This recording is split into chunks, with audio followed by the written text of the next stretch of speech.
Coming up on today's show. With less than 100 days until the general election, what do young voters want? University fees, lower university fees, because it's just a bit ridiculous at the moment, the loan that you get in comparison to the fees that we have been charged. How a Salford University student and her dog found fame at Crufts. And will if you deliberately sabotage my band, I will gut you like a pig. Oh my...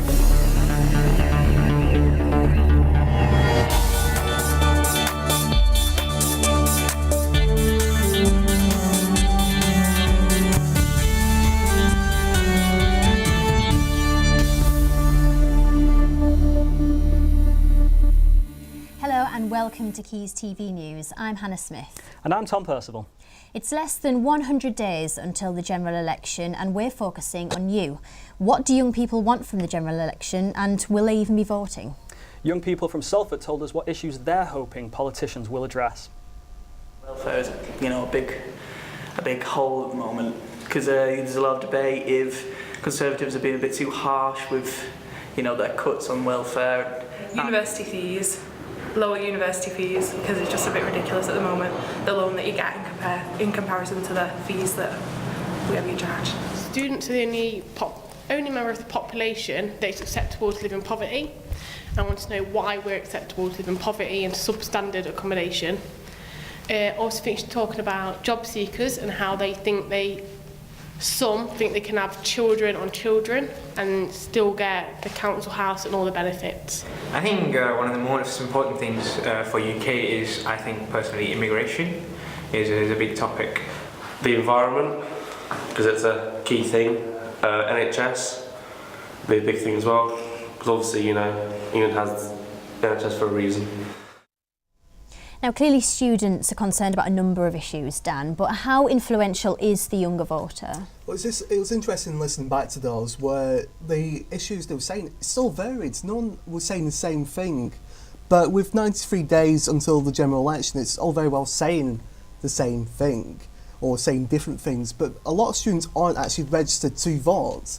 It's less than 100 days to go and people aren't registered to vote.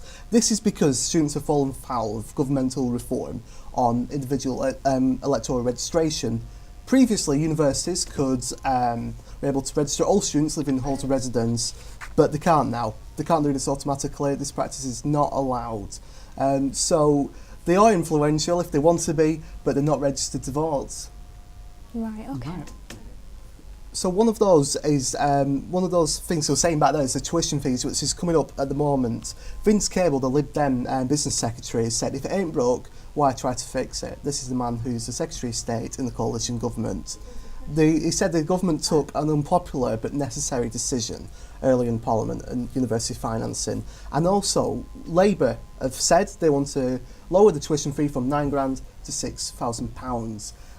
We've had vice-chancellors of all different universities saying, don't do that, it's implausible, which these vice-chancellors are supposed to be supporting students, but it shows that universities are increasingly becoming more like businesses.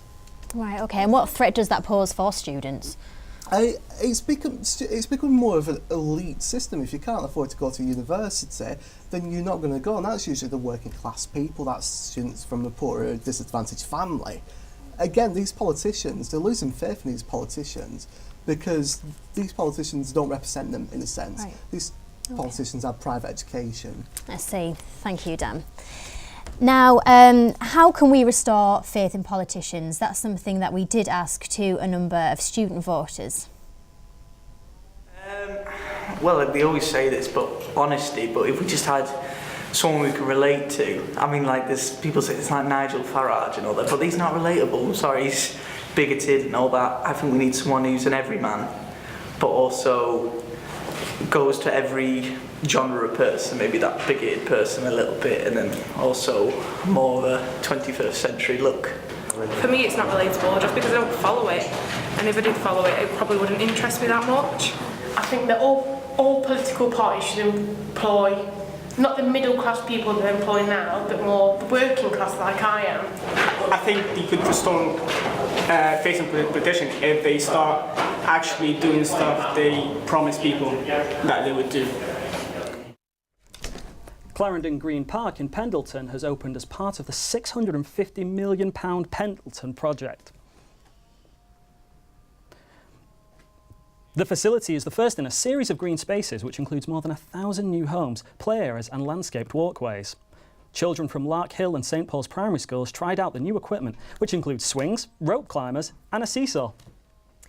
Illegal cigarettes worth almost £500,000 have been seized in Salford. As part of a nationwide crackdown, 57 premises in the city were visited and over £454,000 worth of cigarettes were confiscated. Now, most people would be annoyed by their dog barking in the night, but one family from Higher Broughton owe their lives to their pooch. Their pet alerted the family of 8, including a 10-day-old baby, of an arson attack on their home. Police are currently looking for a man described as slim with bushy eyebrows who was seen watching the blaze before fleeing.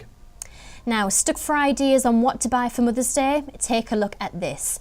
Anthony Armand turns fruit and vegetables into works of art.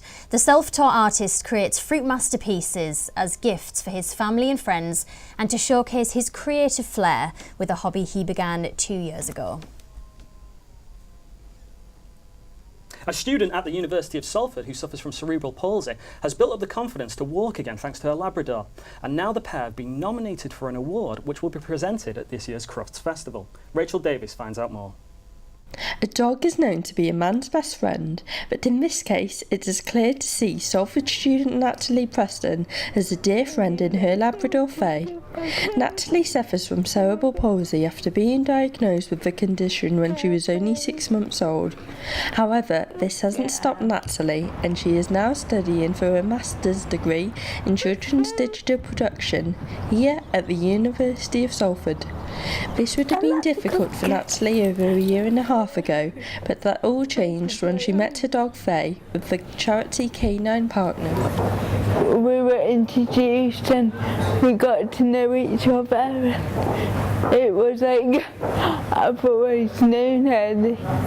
The bond really clicked on that day, and she was one for me. Natalie has to endure a 2.5-hour commute to get to university from her home in Southport.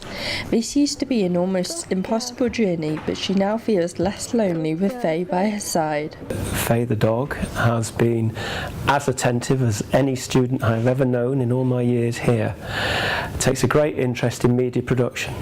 But seriously, I think they're a great team, and it just shows you what kind of determination can do, and we're very proud of both of them. Faye has given Natalie some independence, which has led to them being nominated for the Kennels Club Eukanuba Friends for Life Award, which recognises humans and dogs that have changed each other's lives. And to be nominated is just a great achievement for us both, but for Faye as well, because she's been recognised what she's done for me and how she transformed my life. Rachel Davis reporting for Quays TV News. Now over to Joey with the sport. Well, it wasn't the football feast we'd hoped for around Manchester's non-league scene, but for the teams that were in action, it was a successful weekend. As 8 matches were postponed due to snow, in the games that survived, Chester recorded a 3-1 win away to Welling, Stockport County earned a point at Boston, and Ashton United won 3-1 at home to Nantwich Town. Salford City returned to the top of their league with a win against Darlington, although the match was marred by crowd disturbances. However, joint manager Anthony Johnson was pleased by his side's performance. We controlled the game for 90 minutes. I thought it could very easily have been 4 or 5. I think the only time they looked like they were going to cause us trouble was on corners and set pieces. So we was absolutely delighted with the performance. So it shows that they're not unbeatable, and that you can, I think a lot of sides show them too much respect. If I'm honest, I think if you have a go at them, just like anybody else, really, they've got frailties there that they can take advantage of. That's all the non-league action. In the FA Cup, Manchester United play Cambridge tonight and Bolton take on Liverpool tomorrow. We'll have the results and reaction to those games on Thursday's show. Hannah? Thank you. Now we have Tom, who's over with David for the film review.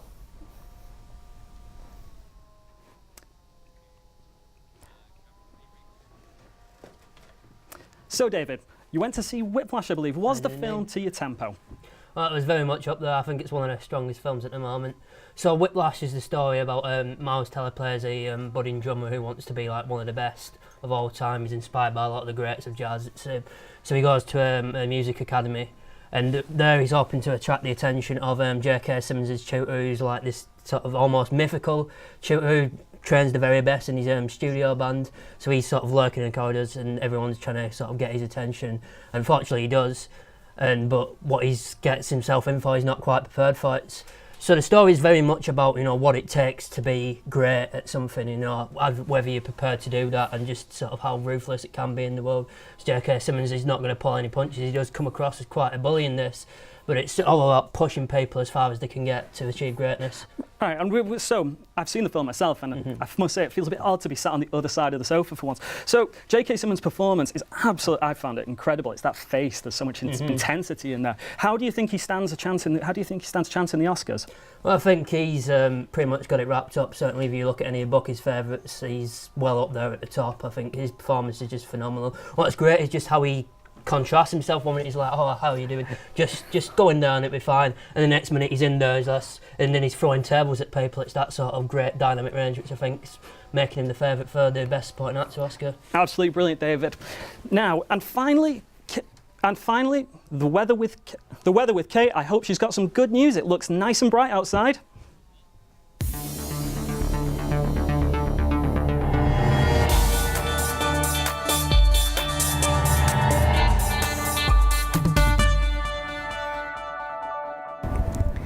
Good afternoon. Now, it was again a very cold night last night, so no surprises with the forecast for the next few days. With further sleet and snow showers affecting most of the northwest, it's another cold and largely dry day today. Having said that, there is a few highlights of sunshine, but daytime temperatures reaching no higher than around 4 degrees. Moving on to Wednesday now, and as the morning will be staying mostly dry with sunny spells, we may see the odd snow shower coming in by the evening. This theme continues throughout the week, remaining cold with bitter winds and overnight frosts, so we could be expecting ice again likely on untreated surfaces, as temperatures are falling widely below freezing. It's been cold an awful lot recently, hasn't it? It has. Have you been hit by the snow? Oh, I have, yeah. I live all the way down in Congleton, and there's about, I think, probably 3 foot of snow. Couldn't get out like a drive the other day. Oh, that's pretty bad. Well, I'm from the northeast, and so far, believe it or not, we've had no snow. You've had no snow? No, not at all. Well, that's all from us here at Quays TV News. Don't forget to follow us at Quays News, or find out the latest at quaysnews.net.